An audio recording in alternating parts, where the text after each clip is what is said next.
നമസ്കാരം. The path is the goal എന്ന ഈ ഡിസ്കഷൻ സീരീസിൻ്റെ അടുത്ത സെഷനിലേക്ക് ഏവർക്കും സ്വാഗതം. നമുക്ക് ആദ്യം തന്നെ മെഡിറ്റേഷൻ ചെയ്യാം.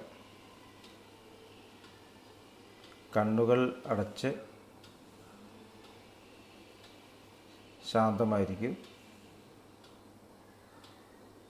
ഭൂമി മാതാവിനോടും സർവചരാചരങ്ങളോടും അന്തരീക്ഷത്തോടും കൃതജ്ഞത രേഖപ്പെടുത്തും. ഭൂമി മാതാവിൻ്റെ ഹീലിംഗ് എനർജി ശരീരത്തിൻ്റെ എല്ലാ ഭാഗങ്ങളെയും പരിപൂർണമായും റിലാക്സ് ചെയ്യുന്നതായി അനുഭവിക്കും.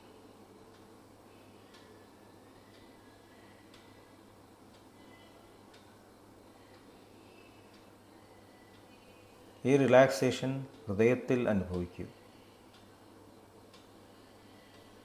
ഹൃദയത്തിൽ കുടികൊള്ളുന്ന സ്നേഹത്തിൻ്റെ സ്രോതസ്സിൽ നിന്നും ഉദ്ഭവിക്കുന്ന ദിവ്യപ്രകാശം മനസ്സിനെ ആകർഷിക്കുന്നതായി അനുഭവിക്കൂ. ആ ദിവ്യപ്രകാശത്തിൽ കുറച്ചു നേരം ധ്യാനത്തിൽ ഇരിക്കാം. മനസ്സിൽ ചിന്തകൾ വരുന്നുണ്ടെങ്കിൽ മൃദുവായി അവയെ അവഗണിക്കുക. ദിവ്യപ്രകാശത്തിൽ ധ്യാനം തുടരുക. Please start meditation.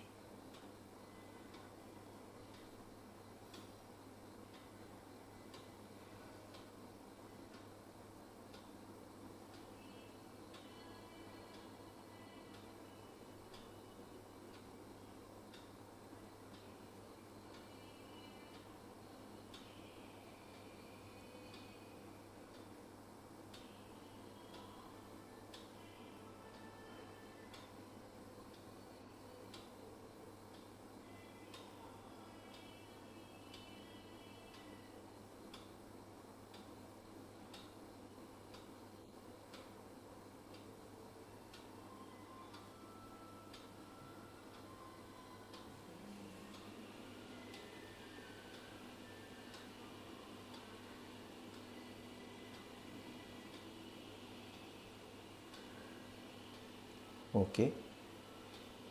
ഈ കണ്ടീഷൻ നിലനിർത്തിക്കൊണ്ട് തന്നെ പതുക്കെ കണ്ണുകൾ തുറക്കൂ.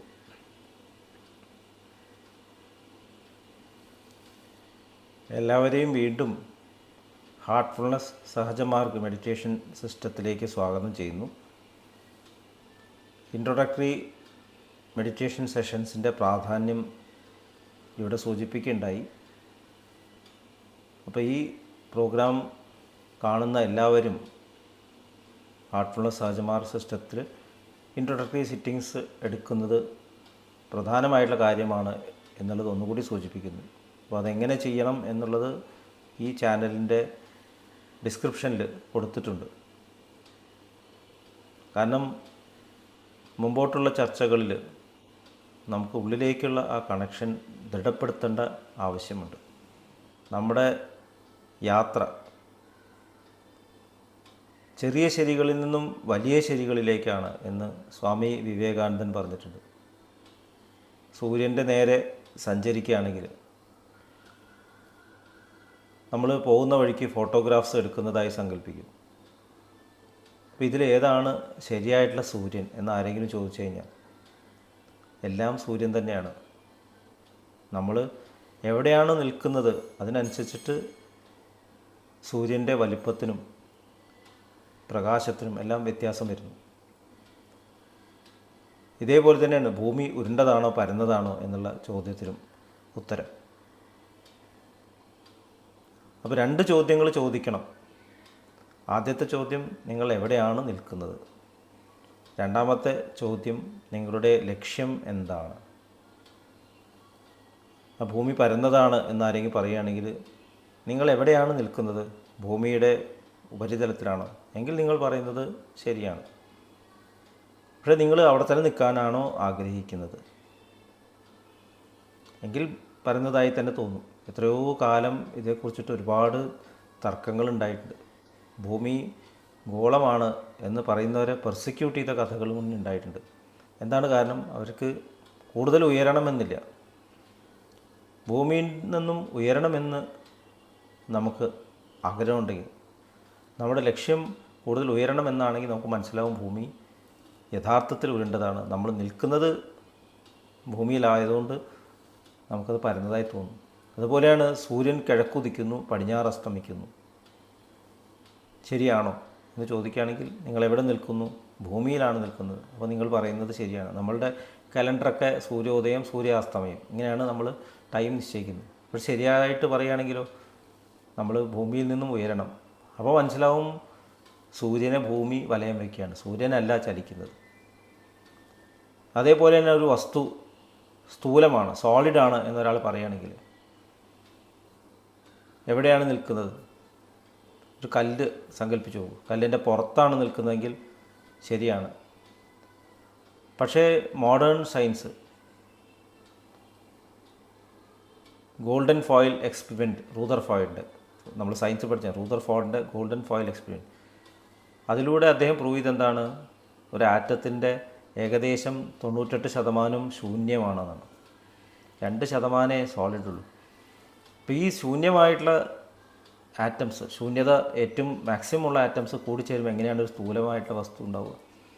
അവിടെയും നമ്മുടെ ലക്ഷ്യം മാറേണ്ട ആവശ്യമുണ്ട്. നമ്മൾ കൂടുതൽ ഉയരണം. അപ്പോൾ മനസ്സിലാവും യഥാർത്ഥത്തിൽ ശൂന്യത അധികമാണ്. പിന്നെയും ഉയരുമ്പോഴോ ആറ്റംസ് ഇല്ല, വൈബ്രേഷൻസ് മാത്രമേ ഉള്ളൂ. പിന്നെയും ഉയരുകയാണെങ്കിലോ വൈബ്രേഷൻസ് അല്ല, ഫീൽഡ് മാത്രമേ ഉള്ളൂ. ആൽബർട്ട് ഐൻസ്റ്റീൻ പറഞ്ഞിട്ടുണ്ട് ഫീൽഡ്, ക്ഷേത്രം എന്ന് ഭഗവത്ഗീതയിൽ പറയുന്നു. പിന്നെയും ഉയരുകയാണെങ്കിലോ എന്തായിരിക്കും അതിൻ്റെ അപ്പുറം? ക്ഷേത്രത്തിനപ്പുറം എന്താണ് നമുക്കറിയില്ല. കാരണം ക്ഷേത്രത്തിൻ്റെ അപ്പുറം നമുക്ക് മനസ്സിൽ സങ്കല്പിക്കാനും കൂടി പറ്റില്ല. മനസ്സിൻ്റെയും അപ്പുറമാണ് പിന്നെയുള്ള യാത്ര. അപ്പോൾ ഒബ്സേർവ്ഡ് ആയിട്ടുള്ള ലോകത്ത് നിന്ന് നമ്മൾ ഒബ്സർവ് ചെയ്യുന്ന ആളിലേക്കുള്ള യാത്ര നടത്തിക്കൊണ്ടിരിക്കുകയാണ്. അപ്പോൾ ഈ യാത്ര നടത്തണം എന്നുണ്ടെങ്കിൽ നമ്മൾ ലോവർ തലങ്ങളെ വിടാൻ തയ്യാറാവണം. അത്ര എളുപ്പമുള്ള കാര്യമില്ല. നമ്മൾക്ക് കംഫോർട്ട് സോൺസ് ഉണ്ട്. കംഫോർട്ട് സോൺ എപ്പോഴാണ് നമുക്ക് വിടാൻ പറ്റുക? ഞാനൊരു ചെറിയ ഉദാഹരണം പറയാം. നമ്മളൊരു സ്ഥലത്ത് താമസിക്കുകയാണ്, സാധാരണ ഒരു ജീവിതം, ഒരു ചെറിയ ജോലി കിട്ടുകയാണ്. പെട്ടെന്ന് പ്രൊമോഷൻ കിട്ടുക, കൂടുതൽ പൈസ കിട്ടുന്ന ഒരു ജോലി കിട്ടുകയാണെങ്കിൽ എങ്ങനെയെങ്കിലും അങ്ങോട്ട് പോകണം എന്നാവും. അപ്പോൾ സ്ഥലത്തിനോടുള്ള അട്രാക്ഷൻ മാറുകയാണ്. കാരണം എന്താണ്? ലക്ഷ്യം മാറി. ഫോറിനിൽ പോകുന്ന ആൾക്കാരുണ്ട്, ഉയർന്ന തസ്തികയിൽ ജോലി കിട്ടും പോകുന്ന ആൾക്കാരുണ്ട്. എന്താ കാരണം? ഉയർന്ന ലക്ഷ്യം, ഭൗതികമായിട്ടുള്ള ഉയർന്ന ലക്ഷ്യം. അപ്പോൾ ഭൗതികമായിട്ട് ഈ തരത്തിൽ നമുക്ക് പ്രവർത്തിക്കാൻ സാധിക്കുകയാണെങ്കിൽ മനസ്സിനെ താഴ്ന്ന തലത്തിലുള്ള അട്രാക്ഷൻസ് നിന്ന് എങ്ങനെയാണ് മോചിപ്പിക്കുക? തീർച്ചയായിട്ടും മനസ്സിനെ ഉയർന്ന തലങ്ങളിലേക്ക് കണക്റ്റ് ചെയ്യണം. മദ്യപാനം നിർത്തുക, പുകവലി നിർത്തുക, മൊബൈൽ ഉപയോഗം റെഗുലേറ്റ് ചെയ്യുക. ഇതെല്ലാം നമ്മൾ പറയാറുണ്ട്. കുട്ടികൾ മൊബൈൽ വല്ലാണ്ട് ഉപയോഗിക്കണം. അപ്പോൾ ഈ തരത്തിലുള്ള അറ്റാച്ച്മെൻറ്റ്സ് എങ്ങനെയാണ് നമുക്ക് മാറാൻ സാധിക്കുക? നമ്മളത് മാറ്റണം എന്ന് പറഞ്ഞാൽ മാറുന്നില്ല. കാരണം എന്താണ്? നമ്മൾക്ക് ഉയർന്ന ലക്ഷ്യത്തെപ്പറ്റി ബോധമില്ല. ബിഹേവിയറൽ സയൻസിൽ നീഡ്സിനെ പറ്റി പറയുന്നത്, നമ്മുടെ ആവശ്യങ്ങളിൽ ഏറ്റവും ഉയർന്നത് സെൽഫ് ആക്ച്വലൈസേഷൻ ആണ് എന്ന് പറയുന്നുണ്ട്. സ്വയം തിരിച്ചറിവ്, ക്രിയേറ്റീവ് ടാലൻസ്. അപ്പോൾ ക്രിയേറ്റീവ് ടാലൻസ് ഉണ്ടാവുകയാണെങ്കിൽ, അതിലേക്ക് ഒരു വ്യക്തി തിരിയുകയാണെങ്കിൽ, അതിൽ നിന്നും കൂടുതൽ ആനന്ദം കിട്ടുകയാണെങ്കിൽ, അപ്പോൾ ആദ്യം നമുക്ക് അംഗീകാരത്തിനെ പറ്റിയാണ് ചിന്തിക്കുക. ഒരു പാട്ട് പാടിയാൽ പ്രൈസ് കിട്ടും, ഒരു ഡാൻസ് ചെയ്താൽ പ്രൈസ് കിട്ടും, അല്ലെങ്കിൽ എല്ലാവരെയും അംഗീകാരം കിട്ടും. അങ്ങനെയാണ് തുടങ്ങുന്നത്. പക്ഷേ പിന്നെ ഉള്ളിലുള്ള ആ ഉയർച്ച മനസ്സിലാവുന്നു. എൻ്റെ ഉള്ളിലുള്ള പരിവർത്തനം, എൻ്റെ ക്രിയേറ്റീവ് ടാലൻറ്റിലേക്ക് തിരിയുന്നു. അപ്പോൾ നമുക്ക് മറ്റുള്ള കാര്യങ്ങളോടുള്ള അട്രാക്ഷൻ കുറയുന്നു. നമ്മൾ ഹയർ തരത്തിൽ ഇൻടോക്സിക്കേഷൻ വരുമ്പോൾ ലോവർ തരത്തിൽ ഇൻടോക്സിക്കേഷൻ പോകുന്നു. ഇതാണ് സ്പിരിച്വാലിറ്റിയുടെ എസെൻസും. നമ്മൾ ഉള്ളിലേക്ക് തിരിഞ്ഞ് നമ്മുടെ മാക്സിമം തലത്തിലേക്ക്, ഫൈനൽ വേർഷനിലേക്ക് വരാനുള്ള ഈ യാത്ര നടത്തിക്കൊണ്ടിരിക്കുമ്പോൾ നമ്മൾക്ക് ഈ തരത്തിലുള്ള അറ്റാച്ച്മെൻറ്റ്സ് ഇല്ലാണ്ടാവും. നമ്മളാണ് നമ്മുടെ ക്രിയേഷന് ശക്തി കൊടുക്കുന്നത്. ഇത് നമ്മൾ തിരിച്ചറിയേണ്ട ആവശ്യമുണ്ട്. നമ്മൾ വിചാരിക്കും എൻ്റെ ഉത്തരവാദിത്തങ്ങളാണ്, ഈ വീട് വിട്ട് ഞാൻ എങ്ങനെയാണ് പോവുക? ഈ വീടിന് ആരാണ് ശക്തി കൊടുത്തത്? ആരാണ് ഈ വീട് പണിതത്? ഞാനാണ്. ജംഗിൾ ബുക്ക് എന്നുള്ള റുഡിയാർഡ് കിപ്ലിങ്ങിൻ്റെ പുസ്തകമുണ്ട്. അതിൽ മൗഗ്ലി ഒരു സ്വർണം കൊണ്ടുള്ള ഒരു കത്തി കണ്ടെത്തുകയാണ്. അപ്പോൾ അത് മൗഗ്ലിയുടെ അമ്മയായിട്ടുള്ള ചെന്നായയോട് പറയുകയാണ്. അപ്പോൾ ചെന്നായ പറഞ്ഞു, ഇതെന്താ സാധനം എന്ന് എനിക്കറിയില്ല, പക്ഷേ ഈ ഒരു മഞ്ഞ സാധനത്തിന് വേണ്ടി ആൾക്കാർ തല്ലുപിടിക്കും, അതിനുവേണ്ടി പരസ്പരം കൊല്ലും. ഇത് പരീക്ഷിക്കാനായിട്ട് മൗഗ്ലി ഇത് കാട്ടിൽ ഉപേക്ഷിച്ചിട്ട് തിരിച്ചു വരുമ്പോൾ പിന്നെ ചെല്ലുമ്പോൾ കാണുന്നത് 5 പേര് മരിച്ചു കിടക്കുന്നതാണ്. അപ്പോൾ സ്വർണത്തിന് ആരാണ് ശക്തി നൽകിയത്? മനുഷ്യന് മാത്രമേ സ്വർണത്തിന് പ്രാധാന്യമുള്ളൂ. നമ്മളൊരു നായയുടെ മുമ്പിൽ സ്വർണത്തിൻ്റെ ഒരു കല്ല് കൊണ്ടിട്ട് അതിന് ഒരു താല്പര്യമില്ല. അത് വേണമെങ്കിൽ ഇതിൻ്റെ മുകളിൽ മൂത്രമൊഴിക്കും.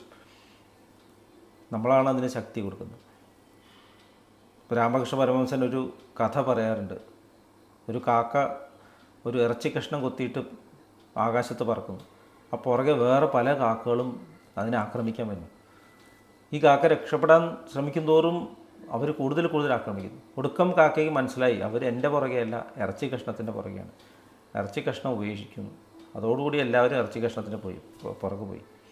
അപ്പോൾ ഈ തരത്തിലാണ് നമ്മുടെ ജീവിതത്തിലും നമ്മൾക്ക് ഉയരണം എന്നുണ്ടെങ്കിൽ 2 പ്രധാന കാര്യങ്ങളുണ്ട്. നമ്മൾ നമ്മുടെ ലക്ഷ്യം തിരിച്ചറിയണം. അവിടെയാണ് നമ്മുടെ മെഡിറ്റേറ്റീവ് പ്രാക്ടീസസ്. അതുകൊണ്ടാണ് ഹാർട്ട്ഫുൾനെസ് സഹജമാർഗ സിസ്റ്റത്തിൽ നമ്മളുടെ ലക്ഷ്യം, O master thou art the real goal of human life എന്ന് പറയുന്നു. മാസ്റ്റർ എന്ന് പറയുമ്പോൾ എൻ്റെ ഉള്ളിലുള്ള ആ പൂർണ്ണത, അവിടെയാണ് എൻ്റെ ലക്ഷ്യം. 2ാമത്തെ വരിയിൽ പറയുന്നു, we are it but slaves of wishes putting bar to our advancement. നമ്മുടെ ആഗ്രഹങ്ങളാണ് ഈ പുരോഗതിക്ക് തടസ്സമായി നിൽക്കുന്നത്. നമ്മൾ ആഗ്രഹങ്ങളുടെ അടിമകളാണ്. നമുക്കത് ഉപേക്ഷിക്കാൻ സാധിക്കുന്നില്ല. പക്ഷേ നേരത്തെ പറഞ്ഞ ഉദാഹരണത്തിൽ ഉയർന്ന ഒരു തസ്തിക കിട്ടുമ്പോൾ ആൾക്കാർക്ക് പോകാൻ സാധിക്കും. അതുപോലെ ഉള്ളിൽ ഒരു ഉയർച്ച നമുക്ക് വരുന്നുണ്ട്.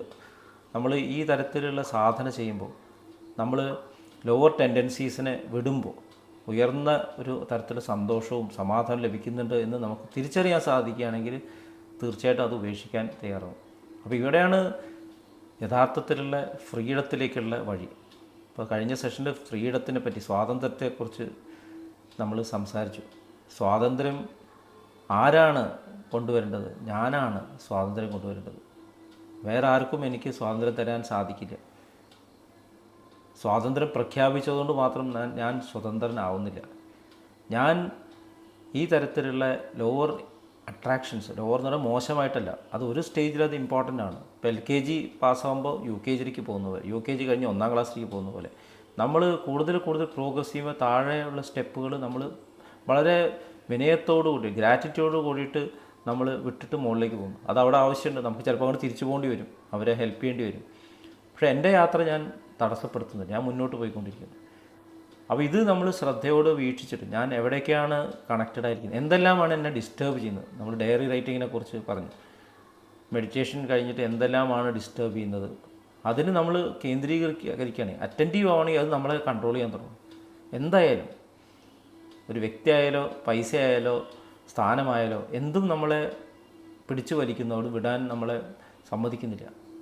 അപ്പോൾ നമ്മൾ ഫ്രീഡം വേണമെന്നുണ്ടെങ്കിൽ നമ്മൾ അതിൽ നിന്നും വിട്ടുമാറണം. നമ്മൾ ഹയർ ലെവലിലേക്ക് തിരിയാൻ തയ്യാറാണ്. ഉള്ളിലുള്ള മാറ്റത്തിലേക്ക് തിരിയണം. അങ്ങനെയാകുമ്പോൾ ഇത് നമുക്ക് അറിയാതെ തന്നെ വിട്ടുപോകാൻ സാധിക്കും. ഇത് നമ്മളെ പിന്നെ ബുദ്ധിമുട്ടിക്കുന്നില്ല. അതുമാത്രമല്ല, അങ്ങനെ ഫ്രീഡം നൽകുമ്പോൾ ഫ്രീ ആയിട്ടുള്ള ഒരു വ്യക്തി, ഈ തരത്തിൽ മാനസികമായിട്ട് ഉയർന്നൊരു വ്യക്തിക്ക് ആ ജോലികൾ എത്രയോ ഭംഗിയായിട്ട് ചെയ്യാൻ സാധിക്കും. അതിൻ്റെ എല്ലാ വശങ്ങളും ഉൾക്കൊണ്ടുകൊണ്ട് അത് ചെയ്യാൻ സാധിക്കും. അപ്പോൾ ഇത്രയും പറഞ്ഞുകൊണ്ട് ഇന്നത്തെ സെഷൻ ഇവിടെ നിർത്തുന്നു. ഫ്രീഡത്തെക്കുറിച്ച് നമുക്ക് കൂടുതൽ ഡിസ്കസ് ചെയ്യാം. ഡയറി റൈറ്റിങ്ങിൽ എല്ലാവരും ശ്രദ്ധിക്കുമെന്ന് കരുതുന്നു. എല്ലാവരും വീണ്ടും മെഡിറ്റേഷനിലേക്ക്, ഹാർട്ട്ഫുൾനെസ് മെഡിറ്റേഷൻ സിസ്റ്റത്തേക്ക് സ്വാഗതം ചെയ്യുന്നു. നന്ദി, നമസ്കാരം.